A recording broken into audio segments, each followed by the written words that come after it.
Welcome students. Today in class 7 we are going to read chapter number 11, Transportation in Animals and Plants. And today's topic is heart and circulation of blood in human body. So here you can see the diagram of a human heart. So human heart is basically four chambered. So two atrium are there and two ventricles are there. So right atrium and right ventricle, left atrium and left ventricle. And this heart is separated by a membrane or muscle. So because to keep separation between the oxygenated and deoxygenated blood. So this membrane will avoid the mixing of oxygenated blood and deoxygenated blood. So this red color signifies oxygenated blood, or that means the blood carrying oxygen, and this blue color signifies the blood carrying more carbon dioxide. So in the right atrium, the blood from all over the body will come over here. So this blood is deoxygenated. So that means it contains more carbon dioxide. So from there the blood will come into the right ventricle. So from right ventricle it will get pumped through the pulmonary artery into the lungs. In lungs the gaseous exchange will take place and the carbon dioxide will go out from our body and oxygen will enter into the blood, and then from the lungs the blood will enter into the left pulmonary vein through into the left atrium. So now the left atrium contains the oxygenated blood. So then the oxygenated blood will pass into left ventricle, and from left ventricle it will pass into our body through this aorta. So the aorta will distribute the blood throughout our body. So now let us see how the circulation of the blood takes place in our body. So this is the schematic diagram of circulation in human body.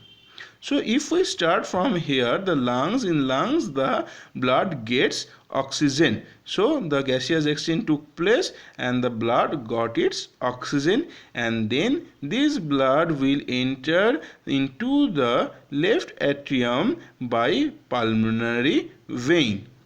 Okay, so then in this atrium the oxygenated blood will be deposited or get stored, then that blood will enter into left ventricle. So from left ventricle it will get pumped out and the oxygenated blood through aorta will reach to every part of our body, each and every part of the body. So you can see arterial blood. So arterial blood contains oxygen, and this blood will carry the oxygen to each and every part of our body. Okay, so this is also an artery. So you have to remember artery carries oxygenated blood.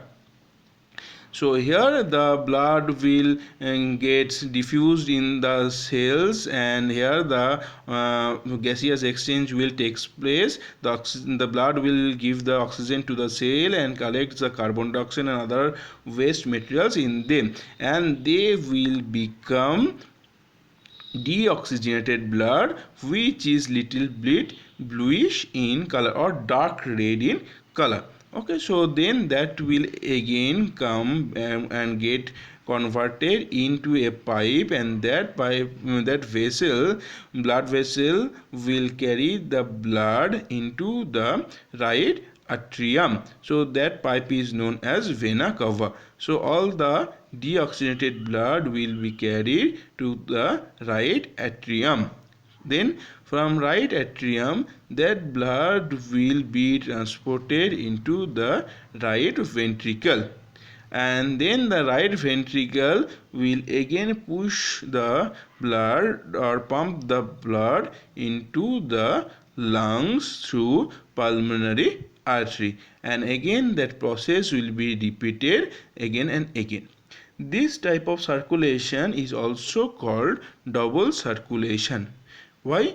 Because the same blood is going twice, two times from the heart. So same blood is going two times from the same heart. So it is also called double circulation of blood.